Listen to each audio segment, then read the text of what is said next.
Thank you all very much. I appreciate it.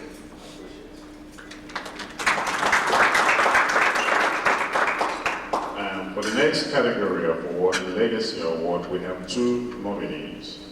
Actually 2 awardees out of several nominees. To be honest with you, every single teacher who taught us, every single principal who influenced our lives pretty much qualifies for this award. This is our ongoing process. This is our maiden award, our maiden presentation.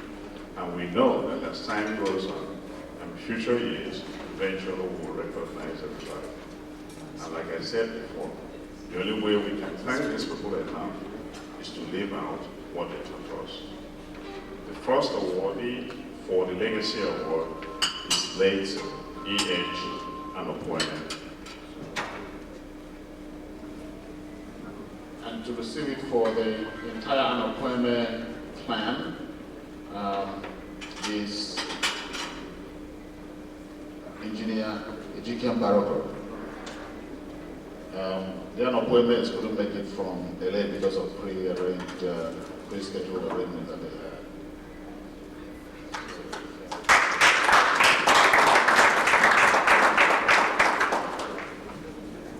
Offside. Yes, the Anopoime family is very appreciative that we remember their father. I remember meeting Mr. Anopoime years ago, and he was, I think he remembered each and every student. He taught economics and beyond. So wherever he is now, he should be very happy. And on behalf of Chike, Dr. Chike Anopoime, his first son, Emeka Anopoime, who resides in Los Angeles, and their mother, I say thank you to St. Augustine's Old Boys Association.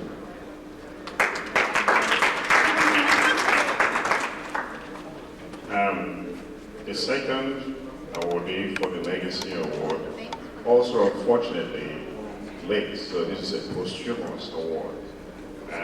This does not mean that we recognize only the dead and not the living. And unfortunately, if truth be told, it seems to be a tradition to recognize people only when they are gone, not when they're present. But we believe that in the future, there will be people also who are living who will receive so like Mr. Engineer Isio Keke. The second awardee is Principal S.A. Uswabu. And here we have someone present to receive the award from his family, one of his daughters.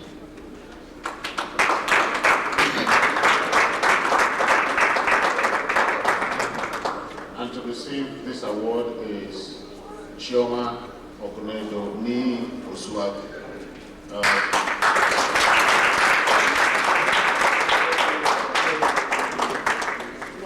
Chioma just flew in this evening from Boston, Massachusetts, free cheap Boston, home Christ. So, on behalf of St. Augustine's Old Boys Association USA, we congratulate you and we thank your dad for all he did for us while we were at St. Augustine's. Congratulations. Offset. I remember when we were at St. Augustine's in Guam, I was at Able Girls, and I was telling Jindal today how much fun I used to have, climbing all the trees at Sags, like the guava trees and climbing across Anopoime family. And Chike used to tell us that he came back to me because he was in college and I was in secondary school. So, we had fun living at Anopoime. My mom is really happy about this award. She's with me in Boston, but she couldn't make it, but she's been sitting for us. My dad loved sax, and he dealt with a lot of him. You know what he did when he was there. I don't have to recount that, but he was a good disciplinarian. The same way he taught his students was the same way he taught us. He had 12 children, and I'm proud to say that all of us are, went to school, we're all graduates. I told his line, I did education, and I love teaching, and he loved teaching. And I thank all of you for this award, and my mom we'll send ones across. Thank you so much.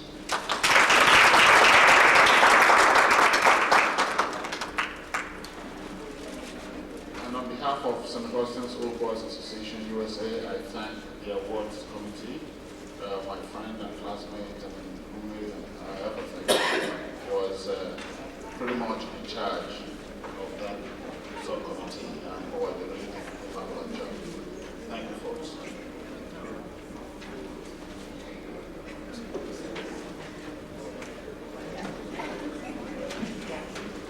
Officers, please pay attention once more.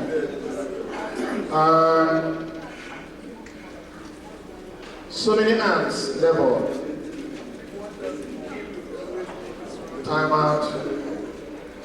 So many ants did labor in the hills of Omogara. But when the war ended, not all the ants returned to the hills of Omogara. On that note, I'm asking old boys and our friends who are here today to please rise at least for a few seconds in the memory of those men who labored but did not come back for one reason or the other. Please, let us rise.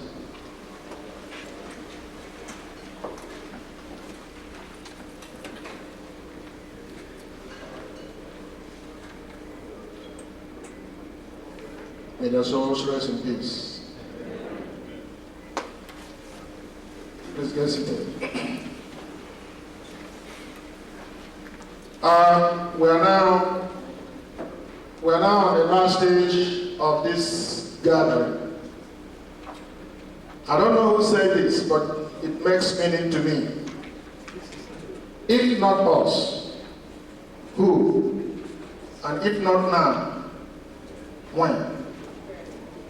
Among very important. Your wife says it's James. I better.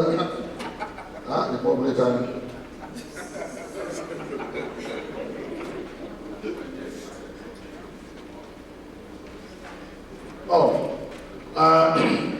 Before we go to that, I'm going to request Dr. Evans to please give us his speech. Evans.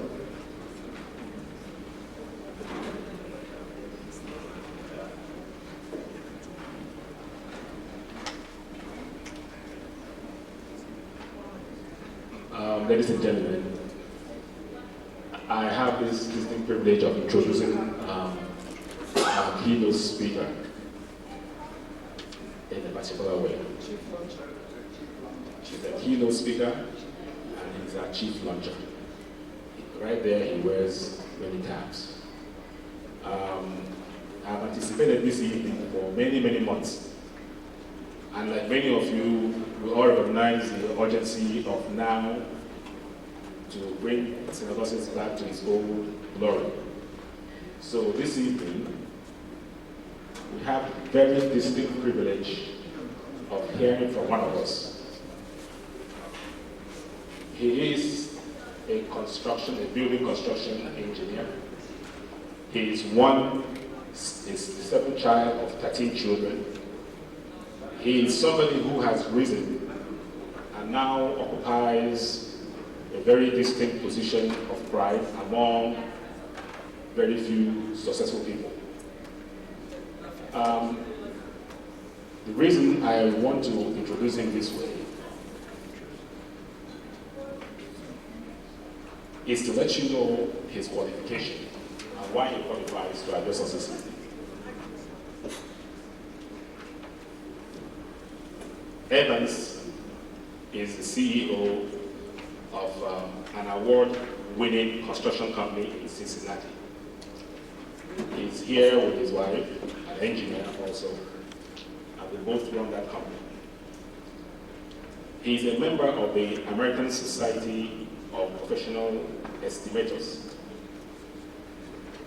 He sits on the board of the Cincinnati, USA Regional Board of Directors.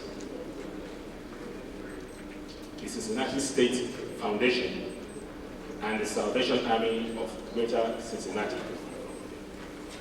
He sits on the board of the African Foundation, USA, and is the founder and board chair of New Way Foundation. Now, I urge you guys to Google New Way Foundation and see what Mr. Evans has done with the patronage of many philanthropists in Nigeria at a time when people are distancing themselves from Nigeria, are looking for reasons not to patronize Nigeria. They have single-handedly established many healthcare centers. They have on call some doctors that take care of the people in the rural and inter areas of Nigeria. They fund schools in Nigeria. It is that particular aspect of our keynote speaker that I thought I should bring to your attention. So ladies and gentlemen, please prepare yourselves to be inspired. Prepare yourselves to be motivated. And more especially, prepare yourselves to please give generously to this very urgent call. Let's give him a very big applause.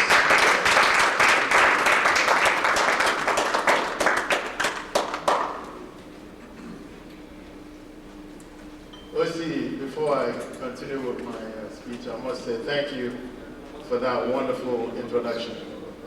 You are indeed a man that makes me look better than I should. As a matter of fact, as she spoke, my wife leaned over and said, who is that guy talking about? Because that's the type of a person that I would like to be married to. So, ladies and gentlemen, I've always believed if you want to be humble, all you have to do is get married.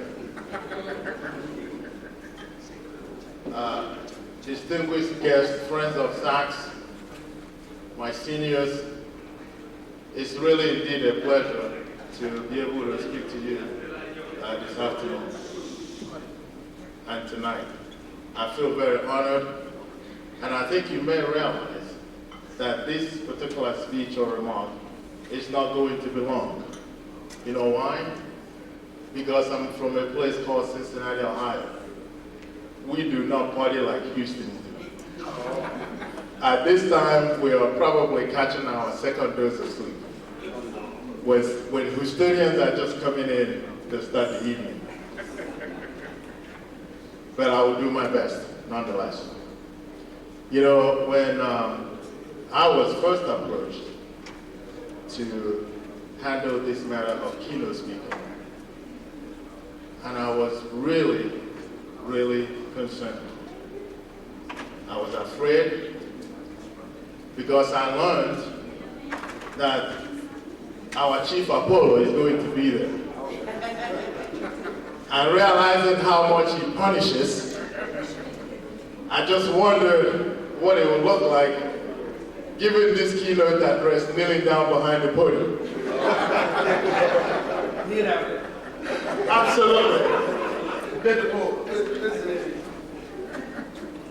But you know, as I pondered, I just heard a whisper. And he says, hey, I am class of 77. Don't be afraid. Then I heard another whisper. He said, hey, this is your wife. Don't be afraid. Go ahead. Yet another one, class of 66, and several classes, whispering to me, have courage. You can do it. You know, then I realized that even though I'm standing here, I'm really not alone. I realized very quickly that the danda is indeed complete. And quite frankly, you know our slogan, Igbo and the danda. And if the danda is behind me, what do I have to be afraid of? Absolutely nothing.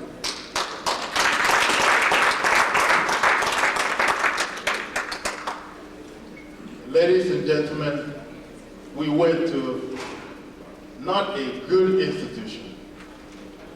We went to a great and wonderful institution.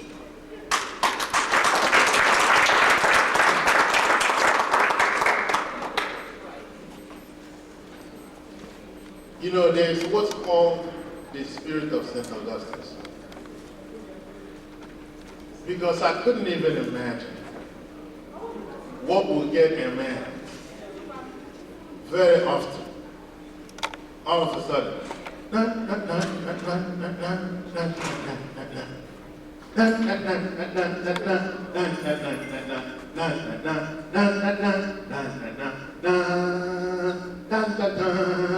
you guys know that because the spirit of science is alive. It's alive in each and every one of us. It's alive in what we do every day. The way we comport ourselves, the way we distinguish ourselves among others. The way you can always pick out a side from the crowd. We always rise to the occasion. And you know, that spirit goes just beyond that. For I know no other place that boys go to become men. Yes.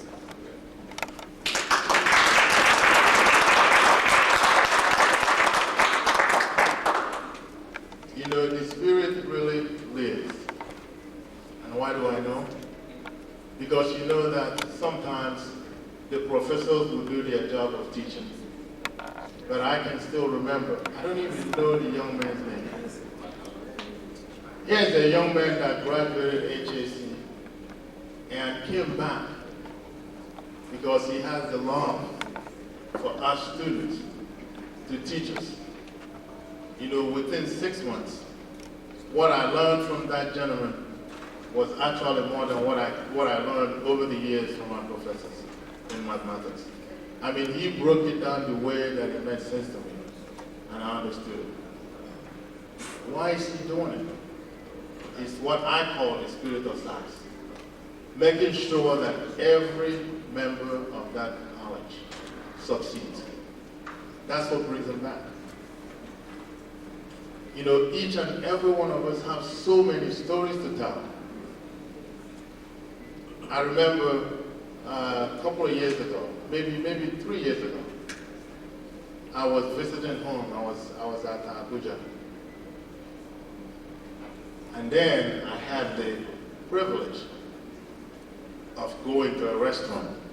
Because you know, back then, you don't really go to restaurants. Everybody eats at home, isn't it?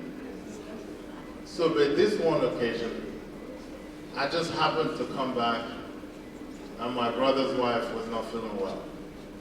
So they invited me to go out to eat. Well, we went to a restaurant, there was a Jeffnique. So as I was there, and this guy was seated over on the other side, and he was having a conversation with his colleague. So he's saying to his colleague, you know, I think that's my boy over there.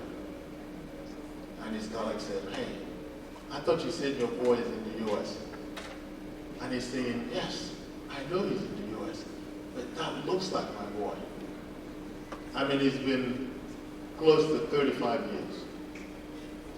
So as he contemplates, and he says, well, you know, I'm just going to get up and act as though I'm going to the bathroom. That way I will have a direct look at him. So he stood up, went across the room, and then marched straight to me.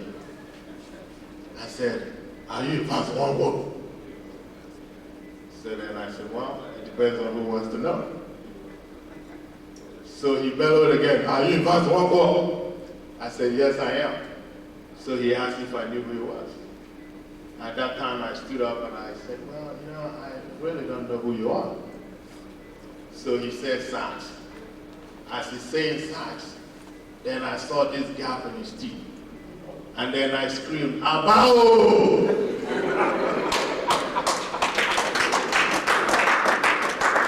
You know, he grabbed me, and those of you that know about, he stands about 6'7", and this time he probably weighs over 300 pounds.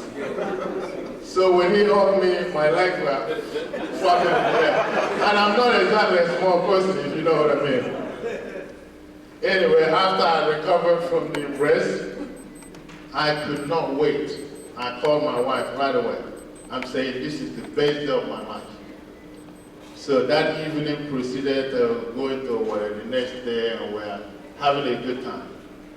And now, anytime I land Abuja and I pick up the phone and call, within seconds, Abao is there. And the only thing he does, because sometimes we go to Nigeria, we're among our American friends because of our philanthropy. Abba always holds me by the hand and walking, and the Americans are just laughing, taking pictures. That is a friendship that lasts for a lifetime, a friendship that you cannot describe. After 30-something years, it didn't matter. We were back again. And you know, many years back, another incident, just to give you an example of what SACS means. I was in Ohio, and a visiting journalist came to town, and he was speaking to us about the current situation in Nigeria. And this guy's name was Chuks Ilobuna. So he spoke about different subjects. And then it occurred to me, I served two people when I was in St. Augustine. One was Abao, another one, Dr. Ezenwa Heto. So then I knew that my Oga Ezenwa, the thing that I remember about him is just lying down on his bed, reading novels. So I knew that Ezenwa eventually is going to end up in something that has to do with journalism or English literature or something of sort. So then I asked Ilobuna, do you know of any Ezenwa that may be around? Because I think this guy is into something in journalism, I'm not sure. So he told me, wow, yeah. Ezenwa visits US on a regular basis. He's a visiting professor at this place, and he goes to Germany, and he goes to Harvard, and I'm going, really? So then he made the connection. He helped me make the connection. And you know, 2 years after that, Ezenwa was back in the States. And then while he was here, he became ill. And it was just that connection that allowed this friendship to really blossom to the extent that I was there when he needed help. He visited us in Ohio. We spent some time together. And what I didn't realize was this is really his last days. Because a year after that, Ezenwa passed. But you know, that is what SACS is all about. The spirit lives in every one of us. It helps us build and sustain friendship like no other. Ladies and gentlemen, that was the environment then. But you know, that environment is really no more. That environment has given way to decayed infrastructure and lack of resources, both human and capital, to be able to produce the kind of individuals, the kind of students, the products that SACS is known for.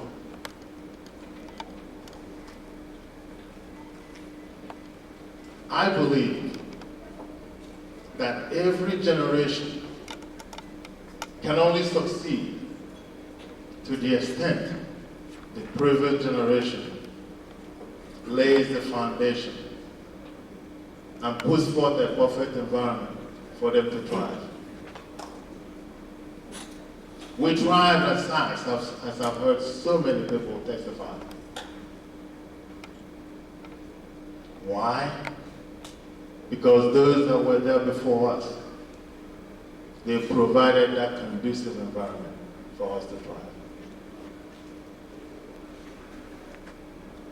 Ladies and gentlemen, now we have the opportunity, we have the duty to do the same for the next generation.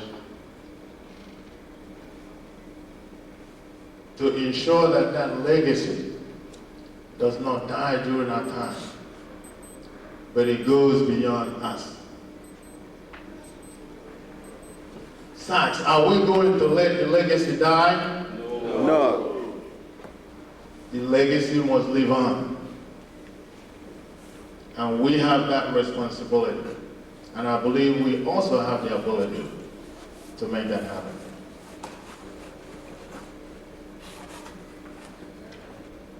I think at this point it may be more appropriate for me to share with you some of what I believe in terms of philanthropy. First, I don't think there's anything you will hear tonight that you've never heard before.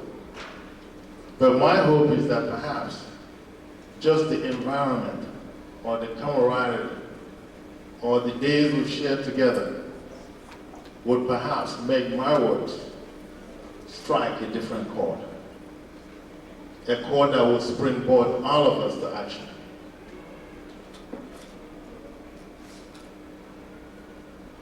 I believe that when you're blessed,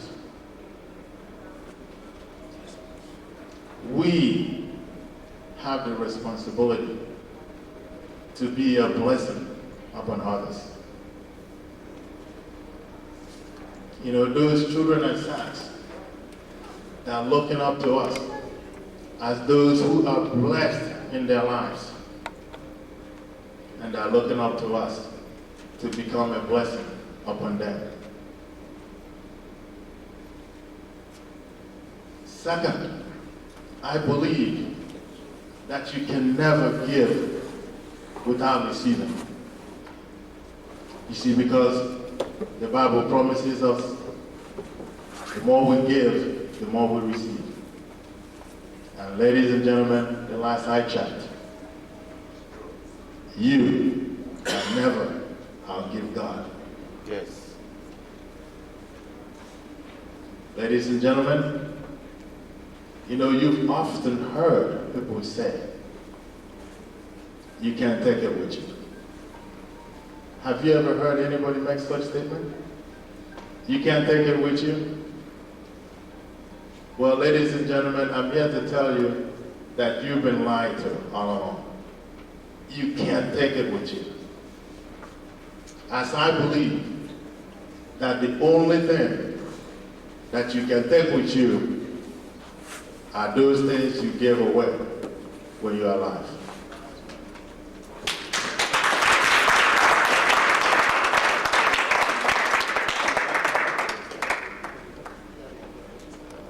Ladies and gentlemen, the task ahead of us is big. It is enormous. And even in the words of my 10-year-old, it's ginormous. But let me tell you, when you think, when you stop to consider our slogan that was written many, many years ago, but is still true today as it was when it was written. And you know what I'm talking about. Yes. Upsides! Upsides! Upsides! That's what I'm talking about. So with courage, with determination, I am certain that whatever task is ahead of us in restoring this institution to its former glory, however difficult that seems to be, if we just unite, if we just become a group of dandas, like I'm sure we will, like I'm sure we can, we will surely succeed. We will surely rebuild. And Saks will surely come back to its original glory. Isn't it? Yes. So, ladies and gentlemen, let's hear from Texas. We will stand to make it happen. Let's hear from Ohio. We will stand to make this happen. From California, we will stand to make this happen. all across this great nation of ours, we will stand to make this happen. Let us speak loud with our time, giving our time selfishly to this cause. Let us speak loud with our talent, using our gifts to make a difference. And let us speak real loud with our treasures to make sure that St. Augustine's Grammar School returns to its original glory. Yes, we can. Yes. Yes, we can indeed. Yes. Yes, we can indeed. Yes, we can indeed. And ladies and gentlemen, I think my speech is really concluded. But before I sit down, I know that words is great. At the same time, I realize that it takes resources to make anything happen. Our chairman said a while ago, the question he asked is the question that I've asked myself several times. And that is the question you should ask yourself tonight and tomorrow night. And that question is, if not you, who? And if not now, when? Ladies and gentlemen, on behalf of my wife and I, we've answered the call. It is us, and the time is now. So on behalf of Engineer Kathy Wampo and myself, we would like to support this effort with $10,000.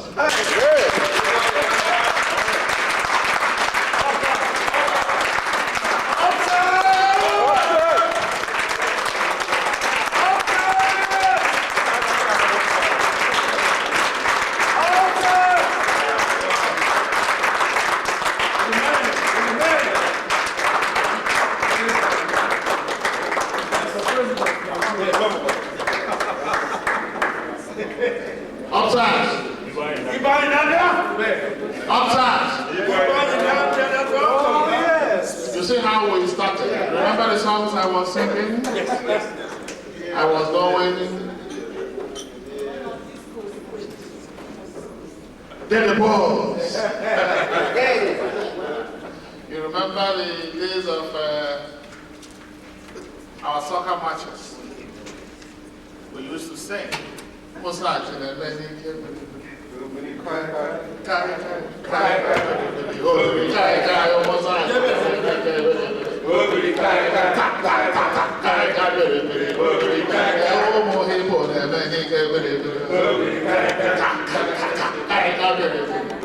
All right.